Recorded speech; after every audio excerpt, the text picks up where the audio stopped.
Bonjour et bienvenue pour ce parcours de partie de Advanced Squad Leader. Je suis Robin Rive et nous allons découvrir ensemble le scénario J249 sorti dans le ASL Journal 15, Guerra Relampago. Alors c'est un sujet un peu exotique, voire ésotérique, puisqu'il s'agit d'une scène, d'une guerre qui a opposé pendant quelques mois le Pérou et l'Équateur en 1941. Guerra Relampago, d'après ce que j'en comprends, c'est guerre d'éclairs, voilà, donc guerre éclair. Voilà, et donc c'est en fait une lutte territoriale, une contestation territoriale où le Pérou a attaqué l'Équateur. Et donc voilà, le président Manuel Carlos Prado y Ugarte, sous la pression, il faut que j'arrête de faire semblant de lire espagnol correctement, sous la pression des militaires péruviens et des nationalistes, a donc commencé à amasser des troupes à la frontière en octobre 1940 pour intimider l'Équateur. L'Équateur, avec ses propres problèmes internes, était donc peu préparé ou pas préparé à l'attaque du Pérou qui aurait lieu le 6 juillet 1941 cette fois.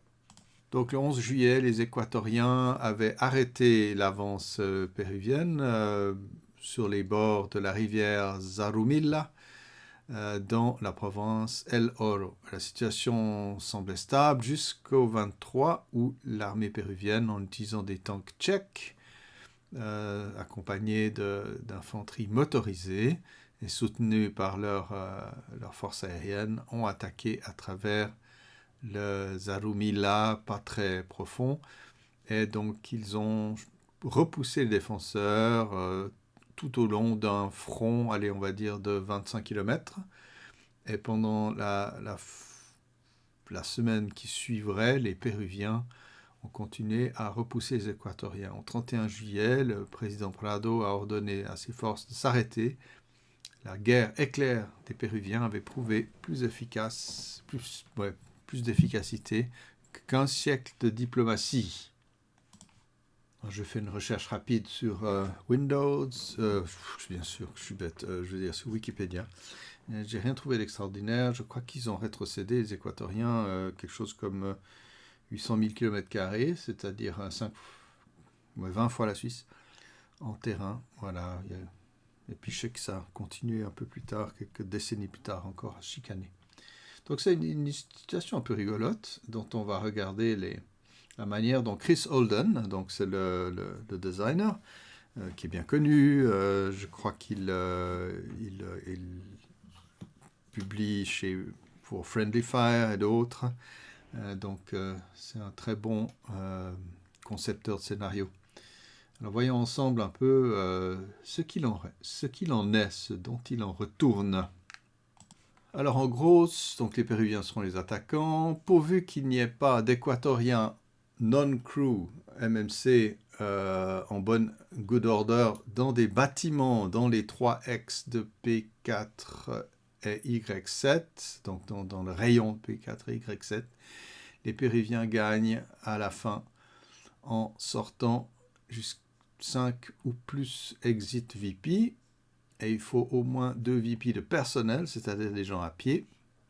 Les prisonniers ne comptent pas, donc depuis l'est, par le bord est, sachant que les Péruviens vont entrer par l'ouest, donc ils vont devoir traverser cette carte 59 ici. Qu'est-ce qu'il y a à dire? Voilà, on ne va pas regarder le reste. Ammunition shortage, alors ça c'est bon, changement de règle, on s'en fiche du balance, on s'en balance, ouais. Voilà, il y a 7 tours, voilà, et donc il y a la Guardia Civile équatorienne en défense. Alors c'est des épions italiens, on verra ça un peu plus loin, donc voilà, pas les grands champions. Alors c'est étonnant, il y a 2 groupes, dans des 2 zones d'ailleurs, qui correspondent un tout petit peu aux 2 zones des conditions du temps, sinon qui peuvent être à 4x plutôt que 3. Et puis ici, vous avez grosso modo des adjonctions à l'ordre de bataille, quel que soit l'endroit, tant qu'ils sont à l'est de la rangée DD. La division Liguera péruvienne, voilà, c'est de l'élite. Ils sont bien encadrés. Quoique ouais, les autres aussi un peu, bon, mais voilà.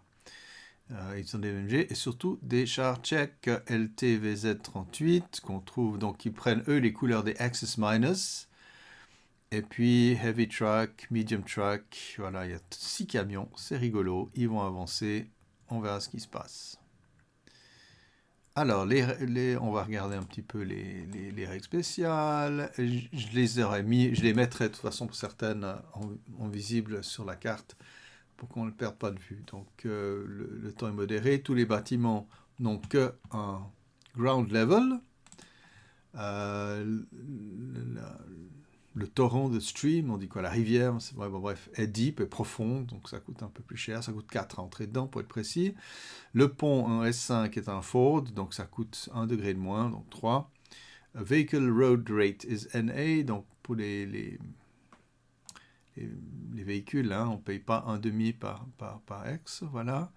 Aucun des côtés ne peut déployer, avec la petite exception, bien sûr, quand on fait des prisonniers, on peut déployer un squad, un half squad, et donc donner la garde des prisonniers à un half squad.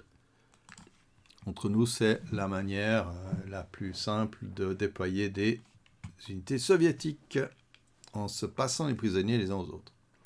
Alors, les équatoriens utilisent des pions et des règles italiens.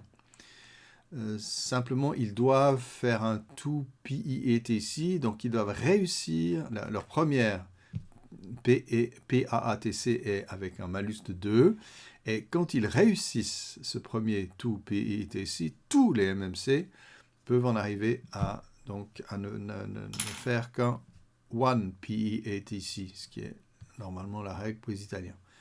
J'ai juste été voir sur le le site Board Game Geek, quand c'est écrit passing, c'est pas juste le tenter, c'est le réussir. Donc on n'est pas sorti de l'auberge.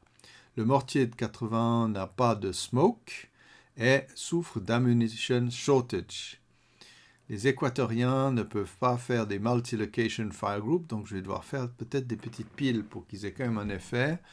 Par contre, le mouvement pour les bâtiments et les bois pour les équatoriens est de 1 MF. Et ils ignorent les barres noires des row house pour le mouvement seulement entre des ex-row house. Voilà. Le pillbox est révélé comme de nuit, donc il reste là, il n'apparaît pas au moment où se déplacent les Péruviens dans sa losse. Il faut vraiment qu'il y ait une unité dedans qui tire, etc. Ou qu'elle sorte sous les yeux des autres. Les Péruviens utilisent des Access Miners. Ils ont juste un +1 de HOB DRM. Les tanks n'ont pas de Smoke Discharges. Armored Assault n'est pas permis. Excessive Speed Breakdown non plus. Et on ne peut pas abandonner volontairement son blindé. Voilà. Un AEV mobile ne peut pas volontairement finir son mouvement dans la location d'unité ennemie. Donc, Vehicle Bypass Movement Freeze n'est pas permis. Et voici la note de A1931 qui nous intéresse. Alors, tous les véhicules et guns sont considérés comme ayant un break number encerclé, un de plus bas que leur inherent B number. Ce qui veut dire que si ils atteignent ils jettent un dé de two hit de cette valeur-là, ou au-dessus, mais qui soit pas, quoi qu'elle soit, le break, ils reçoivent un ammo, low ammo counter, et c'est leur ammo, donc baisse encore ce B number de 1, et désormais tout ce qui est au-dessus est carrément disabled. Et si c'est le B, il est breakdown. Voilà. On verra bien ce qui se passe. Ça va être, voilà. On a du matériel un peu pourri avec des troupes de niveau moyen. Quoique les Péruviens ont quand même un petit peu des forces. Donc voici la carte avec les troupes voilà, les troupes en face. Donc j'ai mis ici les en bas. J'ai un petit peu mis les règles de base. J'ai oublié de mettre le titre, j'ai mis Notes Title, quel malin. Ici, donc les règles de SSR3. J'ai pas mis le hameau, mais il faudra qu'on se rappelle. Hein. Eh ben, je vais faire quelque chose, au lieu de changer la note, je vais mettre un label sur tous ces chars. Miracle, voilà, et puis ici, donc j'ai mis aussi les pions, d'accord. Pas grand chose à dire.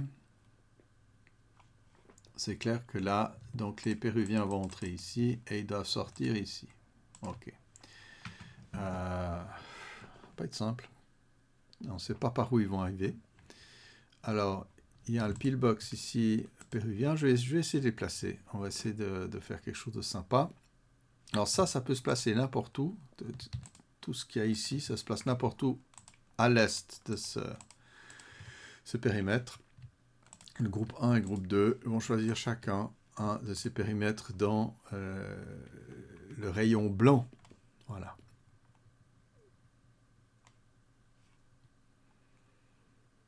Alors, je ne sais pas du tout ce qu'on pourrait faire, mais j'ai quand même une idée d'avoir, et je ne peux pas déployer, mais je vais pouvoir quand même, je pense.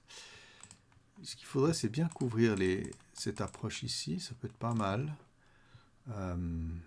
Avec, par exemple, un pillbox et une mitrailleuse. Hein, on va y aller. Et hop. Voilà. Et le pillbox qu'on va gentiment réorienter ici. Voilà. C'est pas mal, comme ils sont un peu hors du champ. Ils ont le droit, hein, eux, ils peuvent être hors des périmètres. Voilà. Puis le mortier, lui aussi, peut être un endroit intéressant. Je pense qu'il serait pas mal. Là, c'est un peu du one-shot. Non, parce qu'il pourra pivoter. C'est ça qui est pas mal. Donc, il pourra à la fois couvrir, à mon avis, par ici et par ici, les avenues d'approche. Et on a presque envie de le mettre ailleurs. Hein. Si j'ai... Non, il est pas mal. Mais bon, voilà. Allez.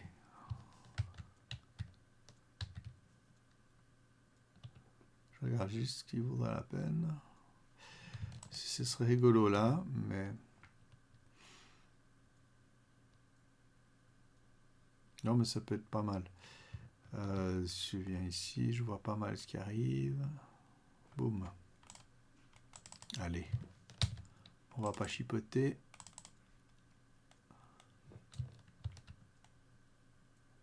J'ai aucune idée des trucs, mais je pense que c'est comme ça. Et puis je vais la shipper. Il y a du ball site. On a le droit de faire du ball site. Ah, oui, oui. Ça, c'est pas mal.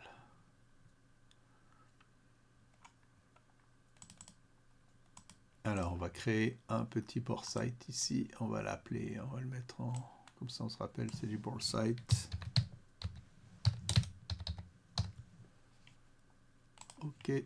On va la shipper. Et on va le lier ici. Voilà. Pas mal, pas mal, pas mal. Ok, normalement, on ne les voit pas. Alors, lui, il va ball siter où? Ah. Je crois que là, ça peut être pas mal. Je fais exprès les ball sites dans une couleur qui n'est pas celle des Nakis, qu'on ne se mélange pas les pinceaux.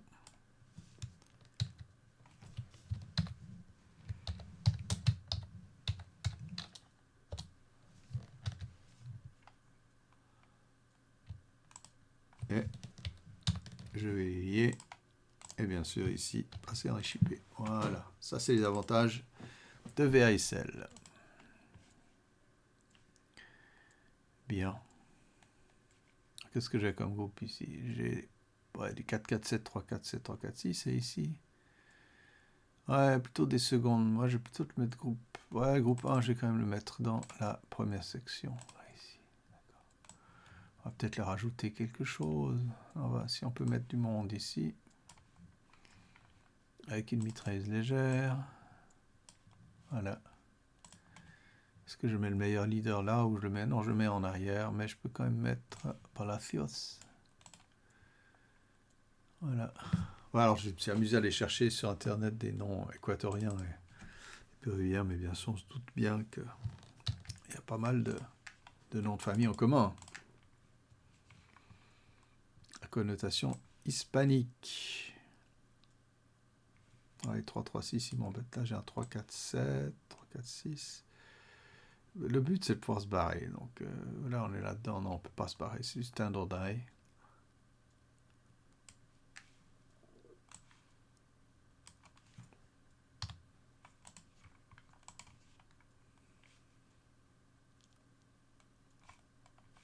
Ouais. En fait, j'aurais dû changer. J'aurais dû mettre... Attends, je retire celui-là. Je mets celui-ci. Hop. Palacios. On va se tenir quelque part. Je me demande si... Non, je ne peux pas. Attends. Je vais le mettre par là derrière. Ah, mais il y a déjà du monde là. Non, non, non. Ouais, ben, je l'enlève. On verra bien ce que je fais avec. En tout cas, pour l'instant. Ouais.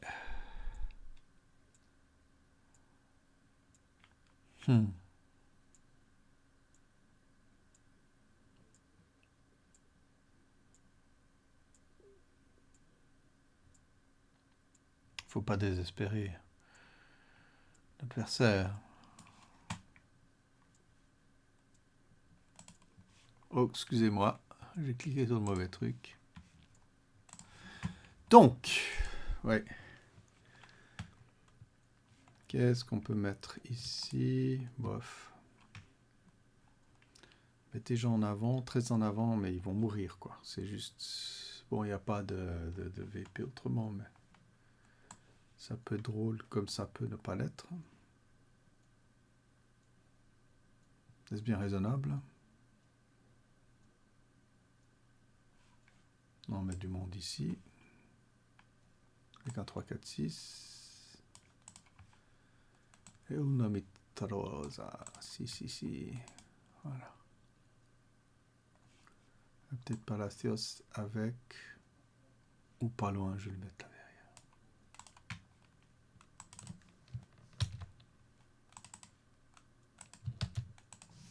Donc j'ai une défense, en tout cas par ici l'approche. Ici l'approche est un peu plus complexe d'ailleurs pour le péruvien aussi, parce que s'il doit traverser ici, je dis pas que c'est impossible, mais c'est chaud, quoi. Voilà. Et puis ici, on va mettre une mitrailleuse qui va aussi bien couvrir les approches par là. Ça peut être pas mal. Mais après, il n'a pas trop de moyens de s'en sortir. Ça attise de problèmes. Hein. Oui, mais bon, tant que ça arrive, il faut simplement apprendre à se barrer. C'est ça, le truc. Et puis, je vais mettre du monde avec. Voilà, je vais mettre Vela. Et puis, dernier petit gars. Ici, on va peut-être juste rendre la partie difficile aux Péruviens. De toute façon, c'est le but. Hein.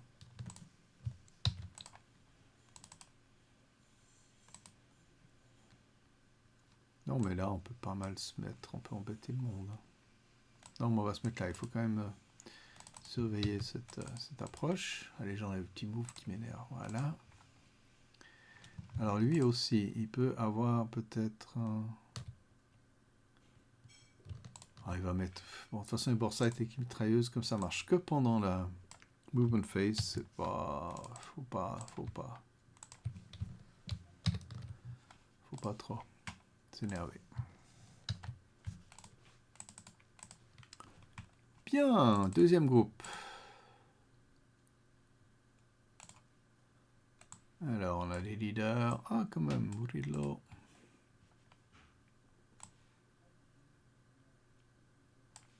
On va mettre des mitrailleurs ici. La question, c'est si le Coco il veut venir par là, par exemple. Il faut aussi pouvoir l'arrêter un peu. Donc, on va se mettre avec une bonne mitrailleuse ici. Et puis, on va quand même avoir du monde un peu partout. En Fire Brigade.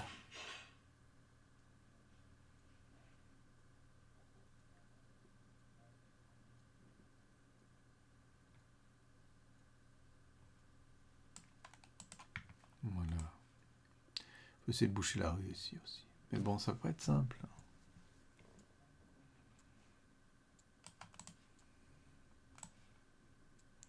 On peut pas faire des multiples machins. Enfin, ouais, c'est ça.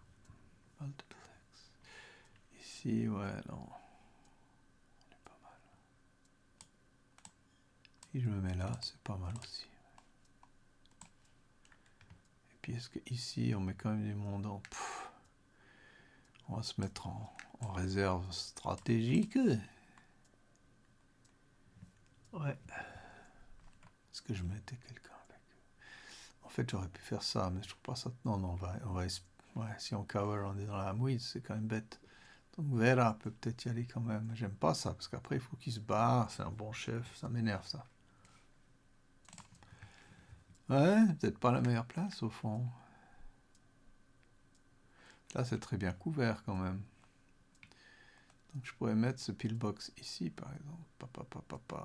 Non, c'est... J'aimerais bien qu'il soit du bon côté de la rivière. Ouais. Grande question.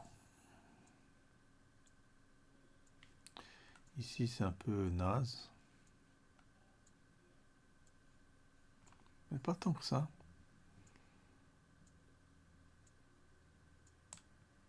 Si je les mettais là, ça serait drôle. Non? Ouais. Mais ils vont se faire voir bien avant. Ce ne vaut pas la peine. Je crois que c'était mieux avant. Je les remets où ils étaient. Voilà. Est-ce que je mets un leader avec? Il n'y a que Vera qui peut aller avec. Mais ça m'embête, il est un peu loin.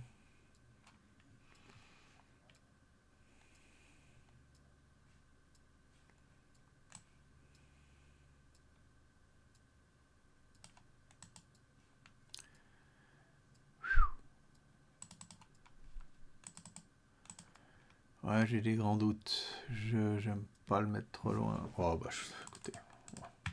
On va espérer qu'il ne pas. Et voilà. Et voilà. Et voilà. Et voilà. Donc, cette mitrailleuse est là aussi. De quoi? Voilà, il y a les deux mitrailleuses moyennes et les mortiers. Ah, et puis il y a plein de trucs pour faire du decoy. Ok.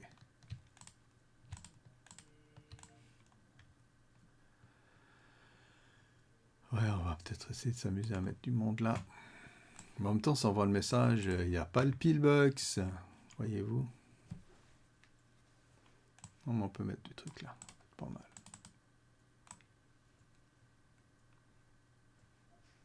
Attendez.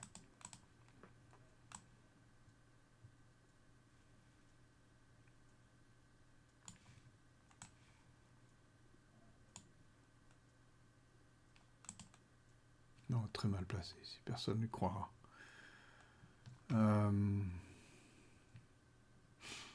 Couvrir ça.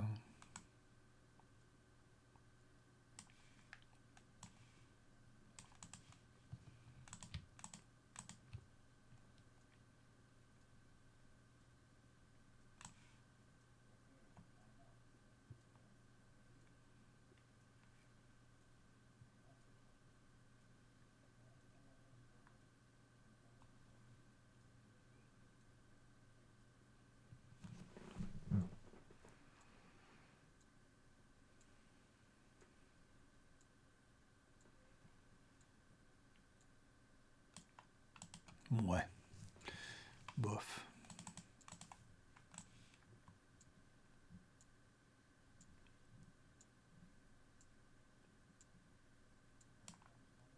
Oh, c'est super dangereux. On va se mettre comme ça. Ah non, là il y a du bon, là il y a du bon. Allez, on va se mettre dedans là. Voilà. Ouais, non, mais personne.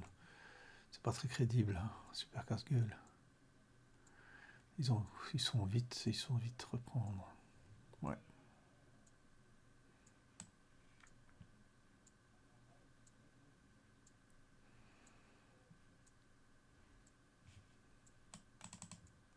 Trois. On va en mettre un là. Et un là, on sait jamais. Ok, et puis on va mettre Alcivar quelque part. Quelque part. Voilà. Alors, pas d'armure d'assaut, donc on peut pas être très intelligent. on a que 7 tours hein, pour traverser ce truc. Ça fait quand même 4, 8, 12. Donc ça fait, attendez, à 4, hein, mettons. Ouais. 4, 5, mettons. Ouais, 5. 1, 2, 3, 4, 5, 6, 5. Il faut vraiment pas tarder. C'est ça le truc. C'est ça le truc. Alors, je vais déjà retirer tout le monde un cran vers l'arrière, comme ça. Là, j'ai mis un petit hex grid, j'aurais dû anticiper, mais bon, j'ai profité de la pause. Alors, ici, c'est quand même pas extraordinaire, mais on pourrait peut-être s'amuser quand même avec un char ou deux, pas trop dangereux. Ça peut être pas mal. J'ai quoi? J'ai 3, 4, 5 chars, donc je vais en mettre... alors, certainement, un va rentrer là, c'est évident. Je vais en mettre un là, un là.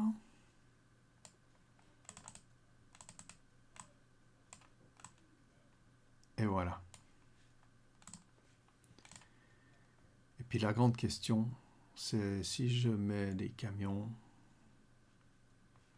je fais suivre la route logiquement, même si c'est pas du road rate. Je vais encore vérifier ce road rate B341. Mais je crois que c'est pour tout le monde. Ouais, c'est bien le demi-MP. B341, c'est le BATAP, voilà, normal. Ok, donc il paye 1, c'est pas qu'il paye 4, c'est quand même pas des open ground, sinon j'aurais dit. Bon, on va mettre les gens à la queue leu. Alors je sais pas ce qu'on va mettre dans ces camions. On se comprend, hein, qui sont les uns derrière les autres là. Je manque un peu de place, les amis. Pour m'en sortir, parce que là j'ai de 21 pp. J'ai pas envie de mettre trop de monde.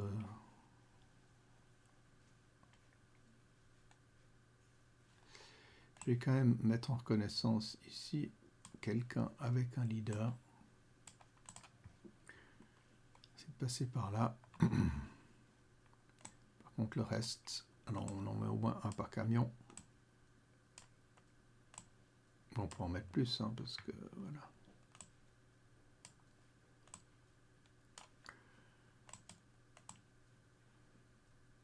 En tout cas au fond, il faut qu'on avance. C'est de la motorisée quand même. Et puis bon, la puissance de feu ennemi est quand même assez réduite, donc on va essayer de s'en sortir. Ah ouais, quand même, on va mettre 2 par camion. Voilà. Ok, donc ça nous laisse quand même du monde à pied. Ouais, on va en mettre d'autres aussi.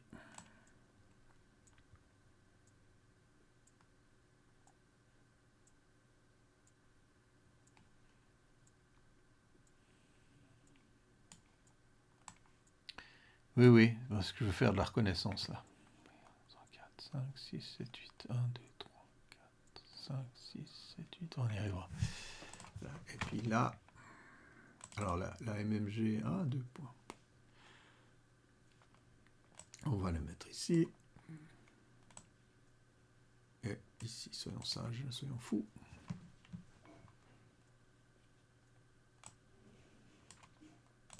Là, on va aussi aller à pied. Il va falloir se bagarrer contre ceux-là.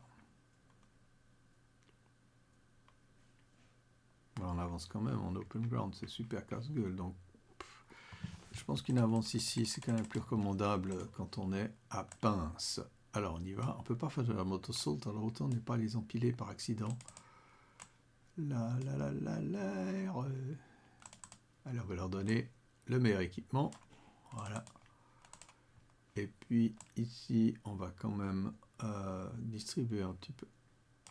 J'ai mis 2 mitrailleuses côte à côte. Ah ouais, c'est marrant. Donc, ouais. Ah non, je veux pas qu'un stack entier se fasse massacrer. Donc là, ouais, je vais mettre là. Hop. Aucune idée ça va donner ce truc. Et puis ici, je vais quand même les rejoindre. Voilà. Et donc là, je mets Monsieur Quispé. Voilà. Et puis...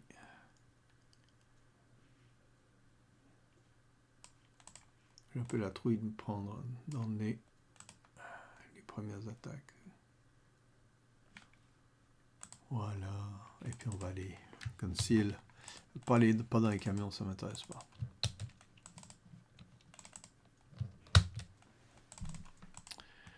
Ok, les amis, alors voilà, c'est une avance toute bête, mais bon, il n'y a pas trop de choix. Ah oui, Paukar. Allez, je vais le mettre là. Voilà. Bon, on a quand même ces blindés qui sont puissants. Bon, la grande question, c'est pourquoi on met 2 ici alors que c'est le truc le moins intéressant. Là, il y a pas mal de monde. Il me semble que ça vaut peut-être la peine de mettre des blindés plutôt dans la partie voilà, ouest. Qu'est-ce que je dis? Nord, norte. Voilà. Vous noterez qu'avec... Là, je suis en train de jouer sur la version 6.7.1 bêta 2. Donc, ils ont corrigé 2-3 trucs par rapport à 6.7.0, notamment sur les véhicules camouflés. Voilà, ben, que la fête commence, ce sera pour la prochaine fois. J'espère que je n'ai rien loupé de crucial. Il n'y a rien de spécial, hein, il n'y a pas de terrain spécial, à part l'histoire des Grand Leveloni et puis de la rivière qui est deep. Tiens, j'ai encore contrôlé la rivière. Ouais, c'est bien ça, c'est bien 4 streams, c'est 4. Alors les véhicules là-haut, il y a quoi comme véhicule là-haut? J'ai besoin de cam, horse drone, je m'en fiche. Attends, c'est truck tout au bout. Et motorcycle, attract, ouais d'accord, c'est la 4e ligne. Alors on va voir ça, stream, pardon pour les yeux. Hop, 2 COT et track 6 COT, donc ça coûte une blinde pour les camions d'entrer là-dedans. En plus, il y a du bug dès qu'on sort. Un bébé, c'est ça. Hein. Bug to XVR non-depression exide. Donc, on peut rouler le long de la stream, mais bon, un 10, le coup, c'est pas génial. Surtout que là, ils ont quoi? Du 26, ouais, d'accord. Nous y sommes. Voilà. Alors, j'espère que vous avez du plaisir à regarder cette petite mise en place, cette étude du scénario. Ça va secouer. Alors, j'ai déjà enlevé ici. Non, ça c'est des zones. D'accord, ici. Non. Voilà. Un après l'autre, c'est plus simple. Et puis ici, ça c'est les... Il faut une extension pour ces machins, mais ils marchent bien. Voilà, on enlève le plus de choses. Et donc, on sait qu'il y a des bâtiments à garder là au milieu, dans ces 2 périmètres. Ok les amis, alors à la prochaine. Bye bye.